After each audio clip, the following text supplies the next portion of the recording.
Hey team, welcome back to another great episode of the Intentional Agribusiness Leader Podcast. This is your host, Mark Jewell, and I am joined today by Dr. Trey Cutts. He's a VP of Commercial Ag Science with Tidal Grow Agroscience. He's from Auburn, Alabama, originally from Georgia. Man, welcome to the show.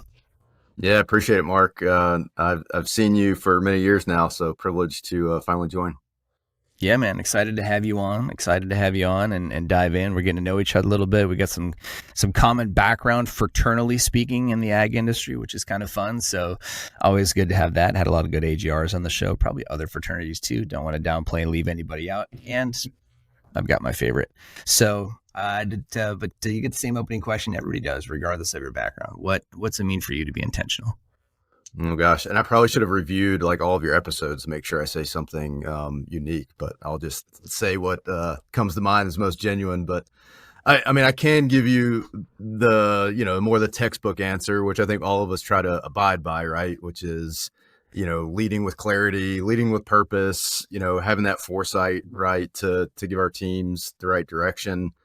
But I guess in my personal context, probably for the past 5 years or so, I've been more in the innovation space in ag, whether that's like trying to develop sustainable agronomy programs, looking at carbon footprint or soil health, which can be, very nebulous, even to think like, how do you commercialize this stuff, which can be very challenging. So how the heck do you be intentional in those nebulous spaces?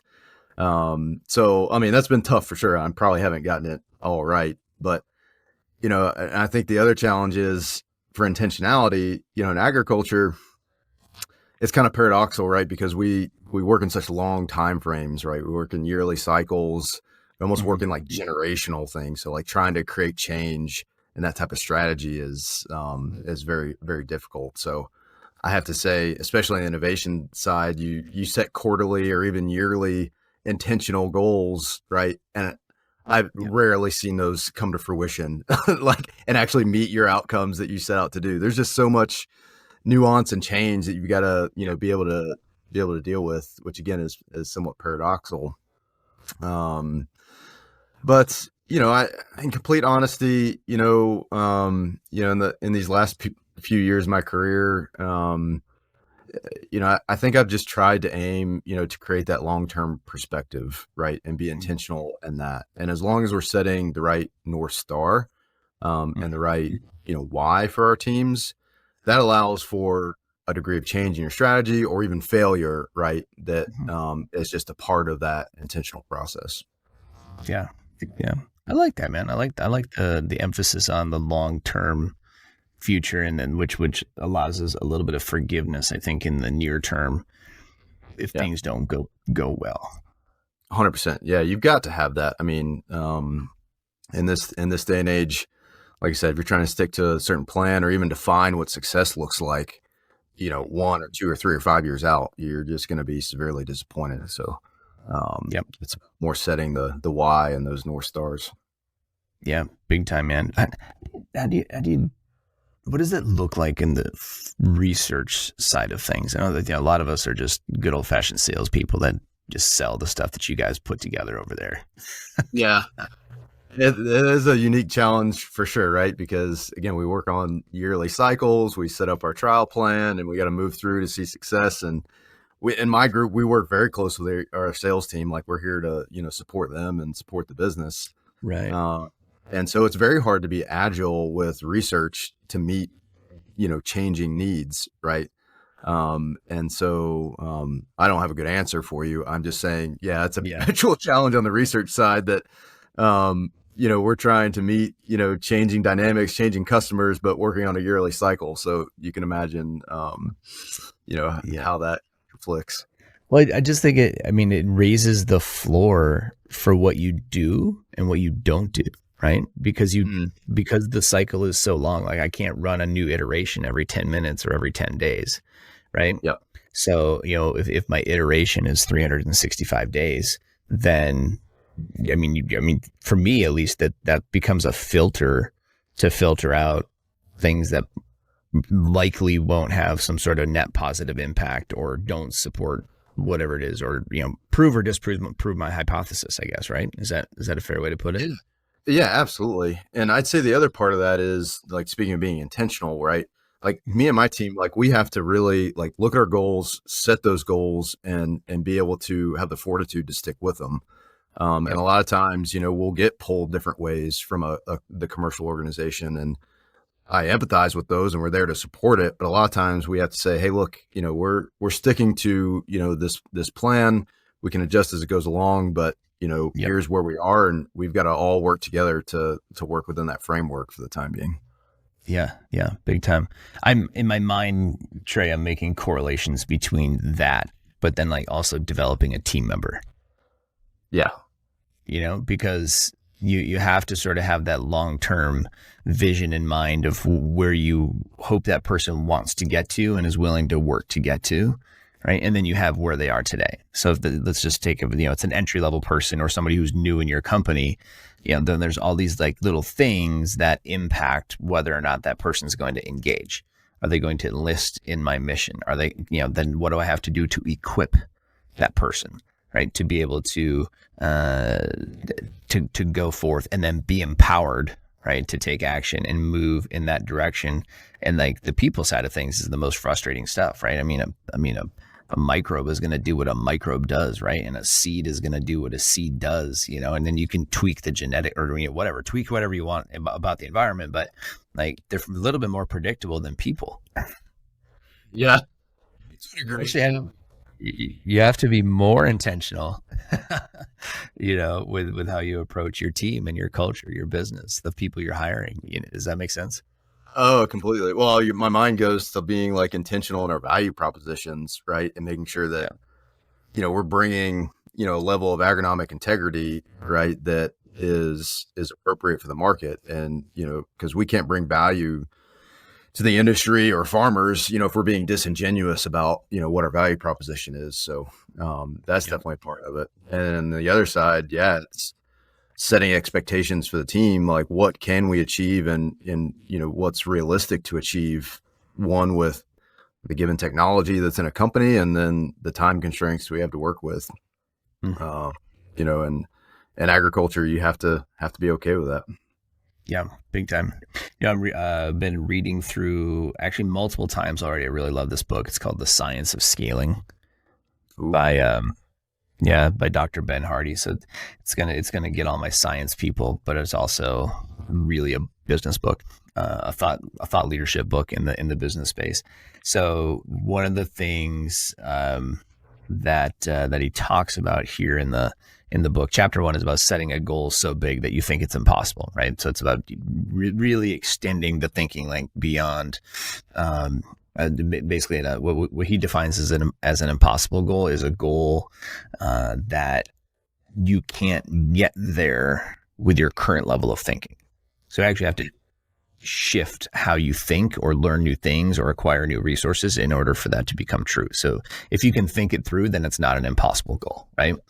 And that's an interesting way to think about it. And because I think I don't care whether you're doing research, right? I mean, sometimes we're trying to do some impossible things. Like what is the really cool big thing that maybe we want to do with this fancy polymer that we have? Yeah. Right. Like you could change the industry, with the technology that you have, right? But then sometimes, what we do, we scale it down. It's like, well, that's a little bit too bold. Yeah. Well, and there, there's so much, again, in agriculture, ag business, there's so much emotionality, tradition, right, in what we do. So, what you're speaking to is making bold change. Maybe it's not as straightforward as it is in the overall tech industry. That's interesting. Yeah, super interesting. And I'm almost interested too. Like this is something I spend a lot of time thinking about right now, in today's day and age. Like when you and I were coming up in the 80s and 90s, maybe early 2000s, there was a big push from the industry to like the recruiting message for ag was to our generation was to feed the world, right? That was the whole thing, right? Yeah. Every FFA conference I ever went to had like a feed the world module, right? Or speaker, or somebody would come in and from one of the big sponsor companies, you know, like a Cargill or a Dow DuPont back in the day, or, you know, whatever it was, you know, talk about like, you know, like you need to come work for companies like ours because we're feeding the world. And that's still true. Like none of that's not true anymore, you know? Also, like we do a pretty damn good job of feeding the world today by comparison. You know, like to the point, obviously, where we have too much. Like we have more than enough, or food in the wrong place, right? So yeah, I'm totally you know, geeking out on what you're saying, because you know, anybody that pays attention to demographics knows that like we're likely not going to hit that 10 billion people threshold that we all talked about in 2050, right? Like population decline is real across the world. So now it's less about like, how do we feed the numbers, and how do we feed, you know, the right geography, or have the right, you know, resources in place, you know, as, you know, trade gets broken down and all these things. So, you know, really in agriculture, our challenges are different than what you just described. It's not about just yield, right? It's more about maybe efficiencies. and so I bring that up intentionally as kind of a setup to say, okay, since we sort of have that original thing that was the big push from the 80s and 90s, like let's just say for the most part we got that on lock. You know, what we have are more like distribution issues and allocation issues, and I would say go so far as to say nutrition issues. I'll get on the Maha game just a little bit. Like nutritionally, we've got problems. And behaviorally, by the way, so that's not all ag's fault or food's fault, but I mean, people can also have the option to make better decisions and create demand, and if there's demand, we'll fill it. But all that aside, the question for me has become is like, so what is agriculture's North Star today? Right? Like what are we about? What is the thing that's like that? What's the rallying cry that would get people together to do something beyond grow more, go bigger, acquire more, right? So it's been this whole, like the last 10, 15, 20 years been like bigger. So, you know, merge, consolidate, even farmers, right? Looking just like acquire more acres, you know, it's more and bigger, right? Like, so that's like more and bigger has kind of become the new North Star, in my opinion. Yeah. So my question is like, I mean, I don't think that's sustainable. So I'm curious, like, what your thoughts are. Like, what's the, where can we play in that space? Well, I think you're exactly right. Maybe I answered this a bit prematurely, but I think it is about efficiencies, right? I mean, if you look at the farm economy right now, you know, commodity prices are low, input prices are high. You know, we're not going to yield our way out of that problem, right? And in fact, you know, we're looking at it, maybe another bumper corn crop, and that's not going to be for pricing or anything like that, right? We've almost like yielded ourselves into this issue to a degree. So I think it is, you know, more about efficiencies and maybe quality, right, on nutrition. And the other thing is obviously the environment. And, you know, I know that can be a third rail topic at times. Yep. And like I said, I've been working in this space, whether it's soil health or reducing carbon footprint or whatever, which from a farmer perspective may seem a million miles away. But where I've really enjoyed engaging in it is it's just core agronomy at the end of the day. It's about being efficient with your inputs, you know, looking at the long term of your soils and making sure that your farm stays productive for your, future family generations. Like farmers are always sustainable, right? I think they have been for generations. It's just maybe looking at it from a different lens and saying, okay, how do we, we're sustainable, but how do we be the most efficient with our inputs and making sure that, you know, everything that we apply to our fields, one, you know, creates a return on investment, but two, doesn't do any undue harm as well.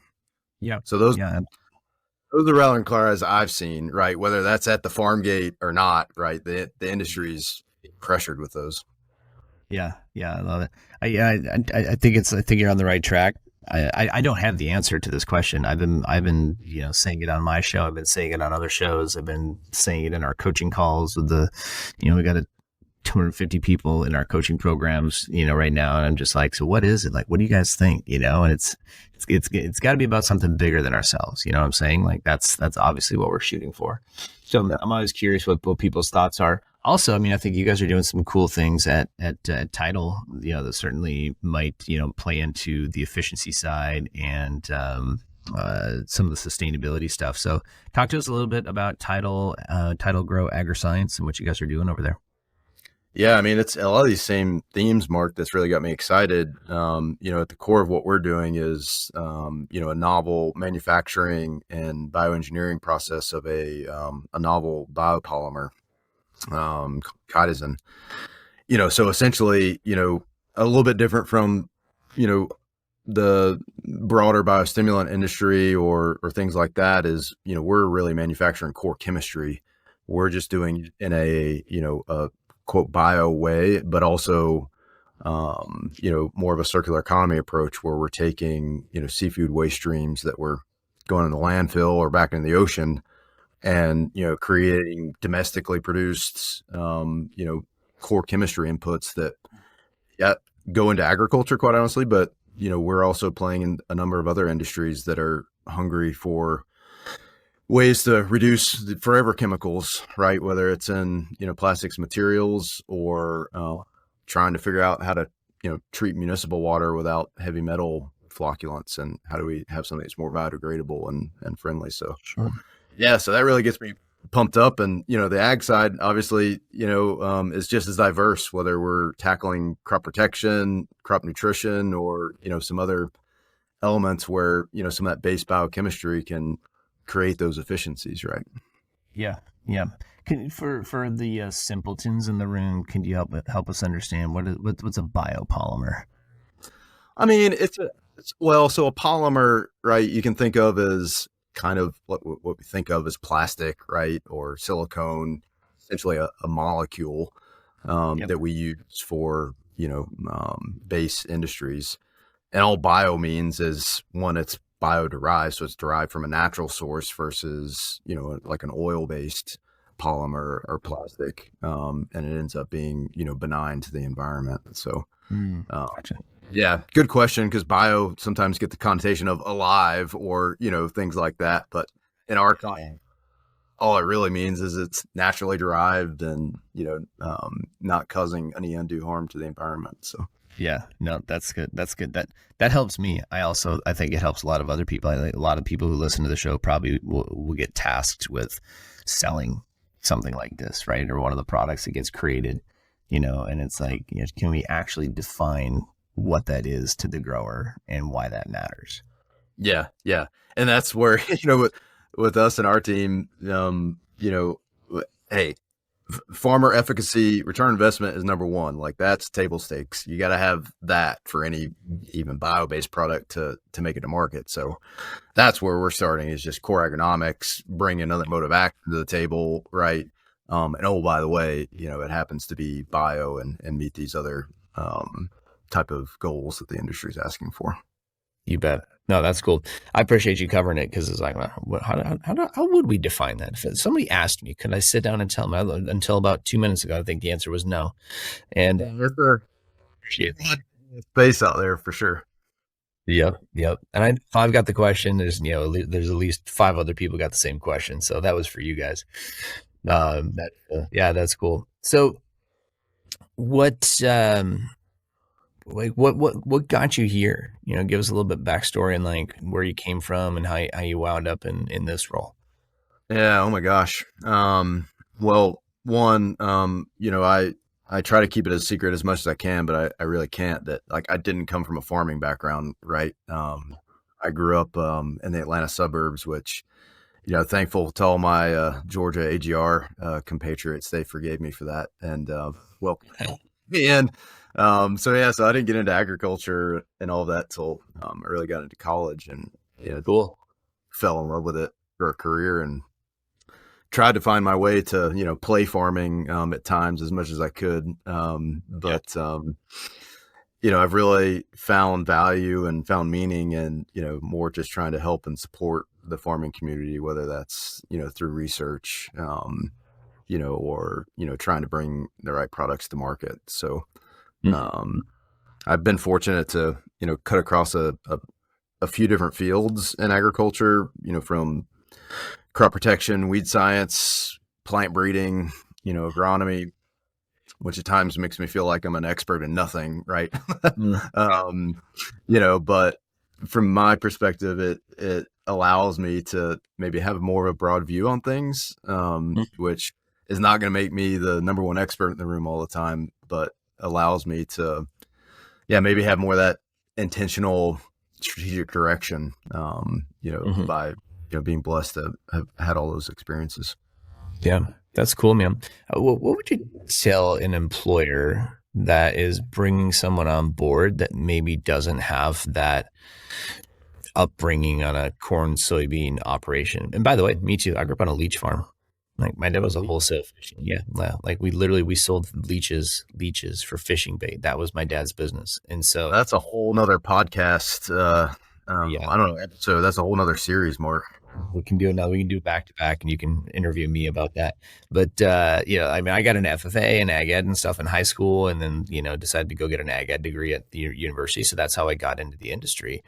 So also again, non-traditional. But I mean, I did grow up rural. I grew up doing all the other things. I worked on dairy farms outside of the leach season, so a little bit more familiar. But I always felt like a bit of an outsider coming up in the industry as compared to most of my friends in the industry who, did grow up on large corn and soybean operations or hog farms or dairy farms or whatever the case may be. There was no category at the Todd County Fair in central Minnesota for leeches. And I didn't get to, have the same like type. In fact, the first time I ever showed an animal was a Minnesota Royal at the University of Minnesota, which is like an annual, showmanship competition. And, my freshman year, I ended up, one of my fraternity brothers takes me down and says, "Hey, it's time. You got to learn how to show this pig because you're showing tomorrow." I'm like, "Oh, okay. I don't know what's going on." you know, What? I'm like, what is this? So anyway, I can only share that experience with you, Mark, but I'll one up you. Like my high school in Atlanta didn't even have FFA. So like, I didn't even know, it wasn't even close to an option for us, which I, realized later in life that was kind of tragic, but yeah.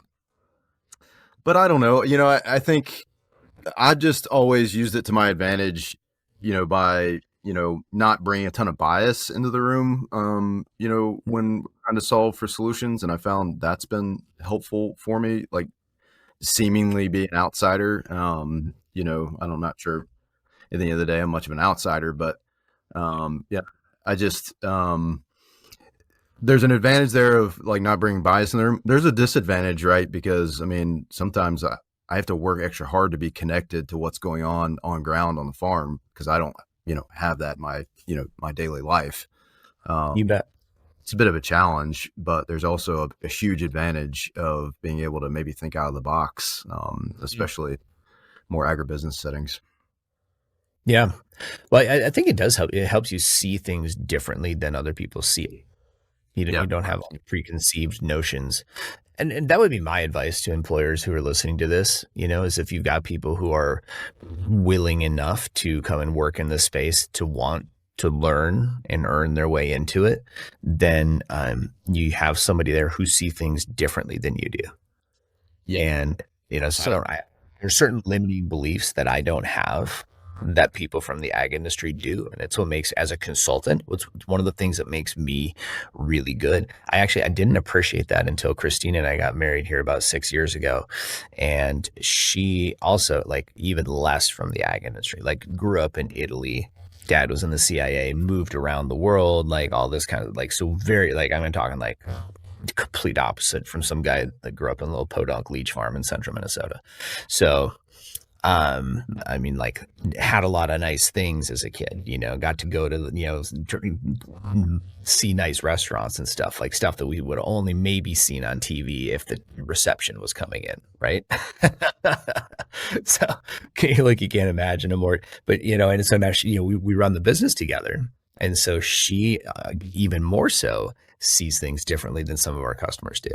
And it's for some of our clients that are like executive coaching, it's changing their business because they wouldn't have thought about it that way. Yeah. Yeah. That's really smart. there's another angle to this too that I think about, for ag leaders out there, for themselves and for their organizations, is like, never let someone get away with the excuse that to say like, I'm not an agronomist, or like, I'm not an expert in that. Like, that's a huge pet peeve of mine. Because we're all here to learn, right? And if you're working in an ag industry, well, you're more of an agronomist than, the guy down the street. So that can't be an excuse. Like, I don't like manage my P&L and my budgets and say, well, I can't do that. I'm not an accountant. I didn't go to school for that. That's not an out, right? So neither is I'm not an agronomist, or I don't know about agriculture. That's a weak excuse. So, in your organization, don't let yourself, or don't let any of your team or peers get away with that either. Yep, exactly. One of the things Christine challenges us to do, like especially in our team meetings, is the call doesn't end until someone asks 3 clarifying questions. Oh, I love it. And you can do the same. It's such an easy behavior to apply and get your team to start doing. It's like, hey, this thing's not over until people ask 3 clarifying questions. Learn. Like, we should be building into our culture that's the continuous behaviors of learning and growing and learning from each other, challenging each other, et cetera. So, yeah. And next thing you know, 3 questions later, you are an expert on it. An expert's always relative, right? So, exactly. For sure, no more than most of the next people you're going to be talking to. So, okay, let's dive into Trey's mind just a little bit more. What's been one of the biggest challenges that you've had to overcome in your career? Man, well, you said diving into my mind. That's a bit scary, so we might have to have a bit of a listeners. But Mark, just thinking about this topic of like leading through ambiguity and, somewhat nebulous space where, hey, it's not just, hey, let's yield our way out of this. That's pretty simplistic. Organizations, I think, are struggling. Like, how do we play in the space? How do we monetize it? And that's what we're being asked to do. So probably one of my biggest challenges of late is trying to have that intentionality with a team and intentional goals when maybe the goals within the entire organization aren't clear or intentional.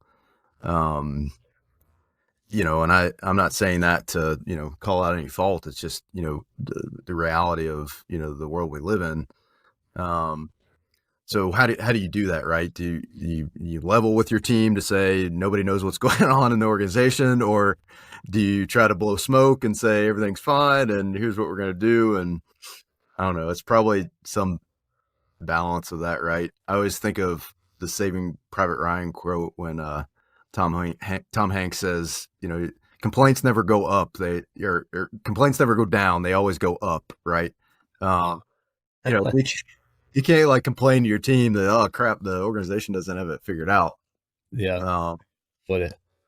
But I think, and I probably have gotten this terribly wrong in those moments, but you've got to be transparent. You've got to, at least, be real about whatever situation you're in, but still create that North Star that really doesn't matter if, the organization doesn't have things figured out in the short term or not. Like, what we're doing is still meaningful and has purpose. So that's, how I've tried to get through that in time. It's tough. It's tough leading through those times when, you're not in charge of setting the direction and then you don't feel like you have the right direction.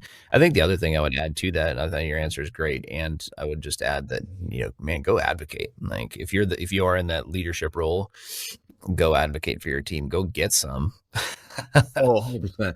Yeah. And then you'll not get it, then just go create something kick-ass so they can't ignore you. Yeah. To be honest, that's how I made it through those times, as my direct leader was doing that for us. Right. And, I think that helped us survive. So yeah, we always need to be, don't complain up, right? As Tom Hanks said, advocate up. I like that. And understand, leaders are under pressure too. Like, they don't always have it figured out. If they had massive clarity, they would have driven it downward through the organization by now. So, and that, could be, not being good from a leadership perspective, or it could be other reasons that are that you don't know, that are creating a lack of clarity, although we do know clarity is one of the leading indicators of long-term success, and we all need a lot of it. So Yeah. You're hitting on something there, Mark, that the other thing that's got me through and I think helped teams create cohesiveness during that is just having empathy, right? Having empathy for your leaders, having empathy for the organization, empathy for the people around you. That can get you so far and really be a morale game changer when, people bring that to complex or critical situations. this is another symptom of a world that has more than enough in it. And there was a time in America when families would sit around a dinner table at night more often than they didn't, and they would actually include their employer in their prayers. That's pretty striking. Yep. And I'm not saying that doesn't happen. I'm suggesting that it's far too uncommon these days, and because we're far more likely to speak negatively about our leadership or have some sort of preconceived notion about who they are or how they must be because it's not showing up the way you wanted it to show up. And it's like we have this world where it's leaders versus followers, and it's never meant to be that way. I mean, it's like we need leaders and we need followers, and don't get me wrong. And but that was never meant to be an adversarial relationship. Yeah, that's right on.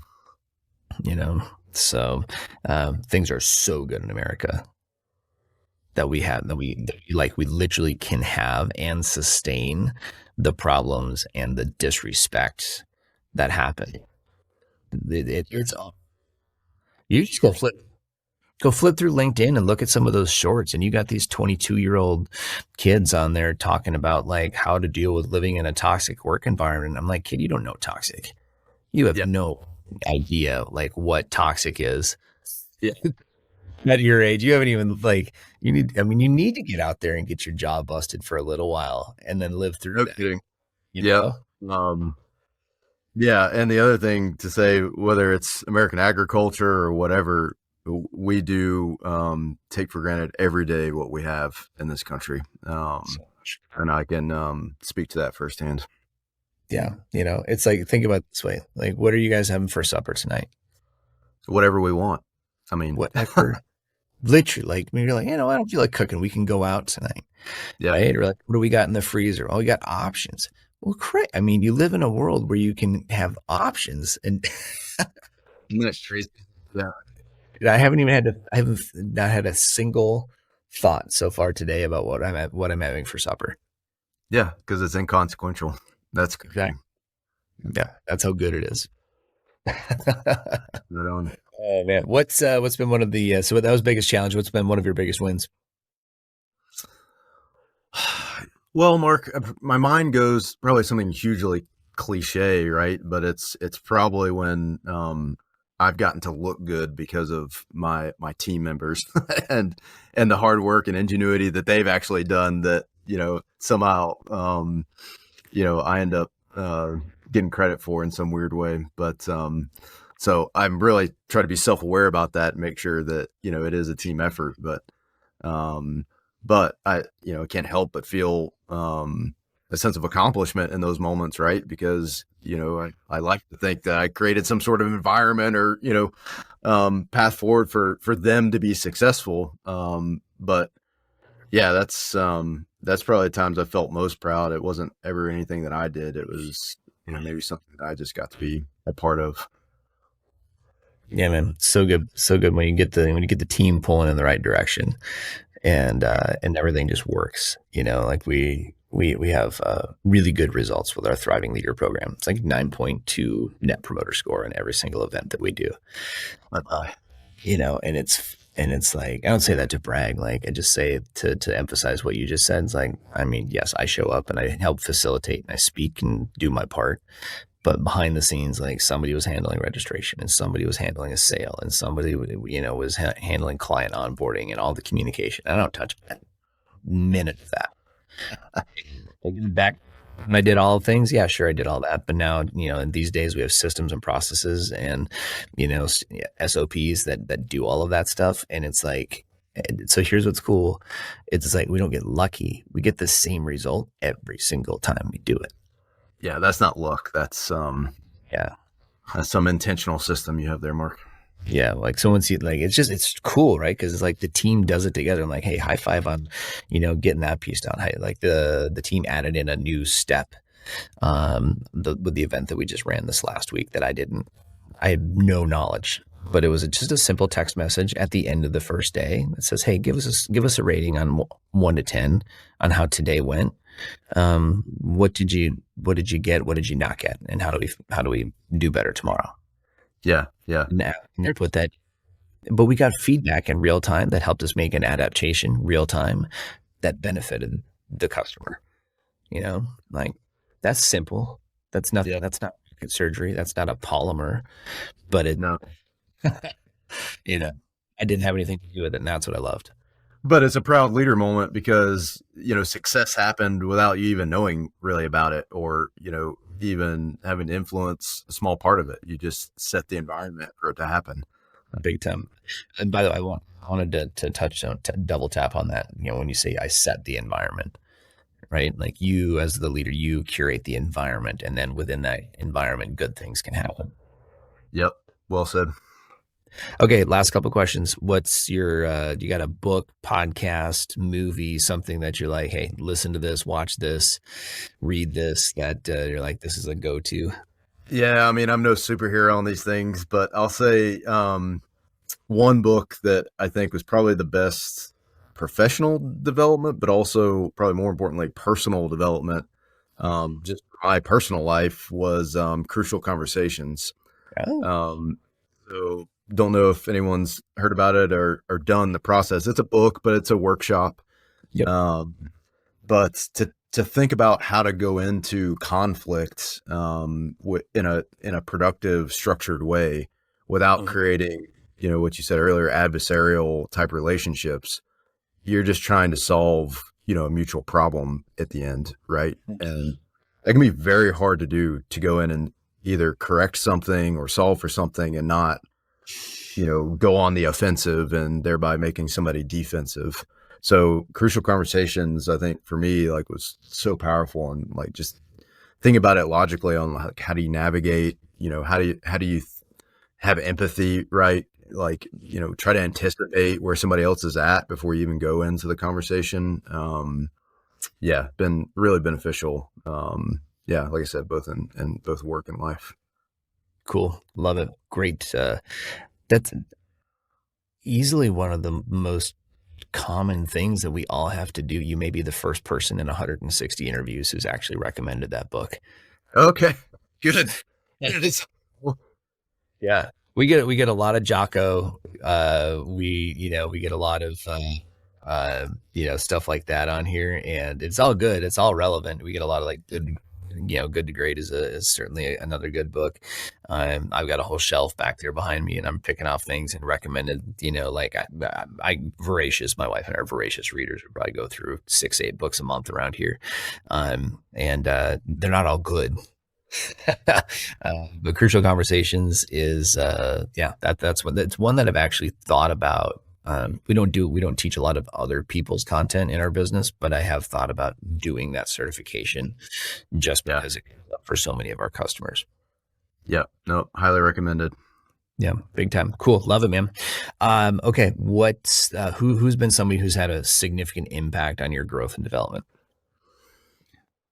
I don't think there's not one person, right? And this is maybe a cop-out answer, that it really has taken an amalgamation of leaders and managers, colleagues to influence, where I'm at today, good or yes. But, I'm one that has had a lot of change in my career just because that's my personality. And so I like to think that I've taken pieces or elements along the way, good or bad.